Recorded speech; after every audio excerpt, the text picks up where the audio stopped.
राजकीय क्षेत्रात निवडणुकांच्या पार्श्वभूमीवर नेहमीच वादग्रस्त आणि टीकेचे सूर उमटत असतात। अशाच एका विधानाने पुन्हा एकदा चर्चेला तोंड फोडलं आहे। भाजप खासदार अनिल बोंडे यांनी राष्ट्रवादीचे ज्येष्ठ नेते शरद पवार, शिवसेनेचे खासदार संजय राऊत तसेच जैन समाजावर केलेल्या वक्तव्यावर थेट प्रतिक्रिया दिली आहे। निवडणुकीत मंत्रतंत्र करणारे, मशीन बांधणारे आणि पैसे कमवणाऱ्या टोळ्यांचा उल्लेख करत त्यांनी पवार साहेबांना तातडीने पोलिसांकडे तक्रार करायला हवी असा सल्ला दिलाय। तसेच संजय राऊत यांना भोंगा वक्तव्यावरही बोंडे यांनी जोरदार टीका केली आहे। म्हणजे संजय राऊत स्वतः गेले का, स्वतः भेटले का, ते त्यांनी सांगितलं पाहिजे।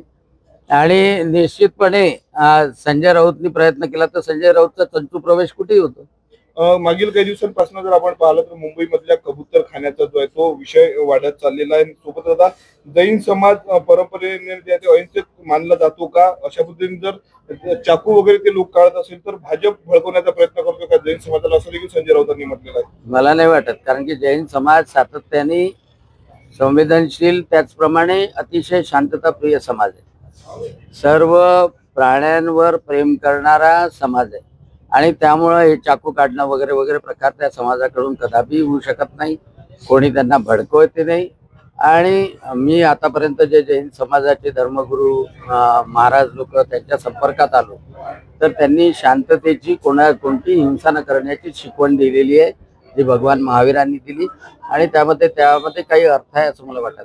पहलगाम हल्ल्यानंतर जर आपण पाहिलं तर एकनाथ शिंदेचे दौरे जम्मू काश्मीर मध्ये वाढलेले आणि त्यावर संजय राऊतांनी असं म्हटलंय की एकनाथ शिंदे आता जम्मू काश्मीरचे जे ते राज्यपाल होतील म्हणून त्यांचे दौरे सुरू आहे। महाराष्ट्रात त्यांना काम नाही, फडणवीस त्याची दादागिरी सहन करत नाही म्हणून ते काश्मीरमध्ये जात आहेत। खऱ्या अर्थानं संजय राऊतला काही काम नाही। त्याला रात्री जेव्हा तो बसतो तेव्हा जे कल्पना येतात, जे मनात विचार येतात ते मनातले विचार सकाळी 9 वाजताच्या भोंग्यातून तो समोर काढतो।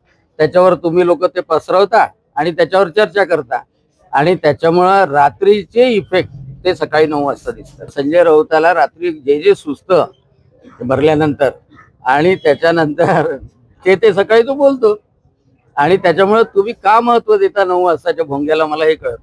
सर, एक शेवटला प्रश्न, यशोमती ठाकूरांनी ट्विट केलेला आहे, त्यामध्ये नितीन गडकरींचा इंटरव्ह्यू आहे। त्यामध्ये नितीन गडकरी म्हणतात की माझ्या मतदारसंघात देखील जवळपास 3.5 लाख नावं मतदार यादीतून गायब करण्यात आलेले, असं नितीन गडकरींनी सुद्धा आरोप केलेला आहे। मी पाहिलं नाही गडकरी साहेबांचा इंटरव्ह्यू, परंतु एक महत्वाची गोष्ट आहे की मतदार यादीमध्ये ज्या काही चुका होतात त्यासाठीच केंद्र सरकारने म्हटल्यापेक्षा निवडणूक आयोगाने जे SIR काढलेलं आहे की निवडणूक यादीचं पुनर्निरीक्षण जे करण्याची प्रक्रिया केलेली आहे। आज बिहारमध्ये 48 लाख मतं बाद करण्यात आली, त्यापैकी 18 लाख मतं मृत होती। 18 लाख मतं मृत, काही डुप्लिकेट होते, म्हणजे दोन्ही ठिकाणी होते, काही दोन्ही ठिकाणी होते, काही म्हणजे ते मतांच्या नावामध्ये बदल होता आणि त्यामुळं मतदार याद्यांचं पुनर्निरीक्षण हे वारंवार झालं पाहिजे। राहुल गांधी एकीकडे म्हणतो की महाराष्ट्रामध्ये मतं वाढले, दुसरीकडे राहुल गांधी म्हणतो की मतदार याद्याचं पुनर्निरीक्षण पण नाही झालं पाहिजे, SIR पाठीमागे घ्या। एक्झॅक्टली काय पाहिजे आहे हेच तर गोंधळात राहुल गांधी आणि काँग्रेस आहे आणि त्याच्यामुळं संवैधानिक संस्थांवर फक्त हमला करायचा, निवडणूक आयोगाला बदनाम करायचं, न्याय संस्थेला बदनाम करायचं, ईडीला बदनाम करायचं, CBIला बदनाम करायचं, पूर्ण देशाला बदनाम करायचं। राहुल गांधींनी ते एवढं सोडलं नाही की ऑपरेशन सिंदूरच्या वेळेला सैन्याला बदनाम करण्याचं काम सुद्धा या राहुल गांधींनी केलंय आणि त्याच्यामुळे न्यायालयाने त्याला फटकारलं सुद्धा की तुम्ही म्हणता की चीनचा 1500 किलोमीटरचा भाग घेतला, तुम्ही भारतीय आहात की नाही हे न्यायालयाने विचारलं। म्हणजे देशाला बदनाम करण्याचं काम, देशाच्या सगळ्या सार्वभौम संस्थांना बदनाम करण्याचं काम राहुल गांधी आणि त्यांची काँग्रेस करते आहे, कारण की ते देशविरोधी विचार आहेत, एवढंच महत्त्वाचं।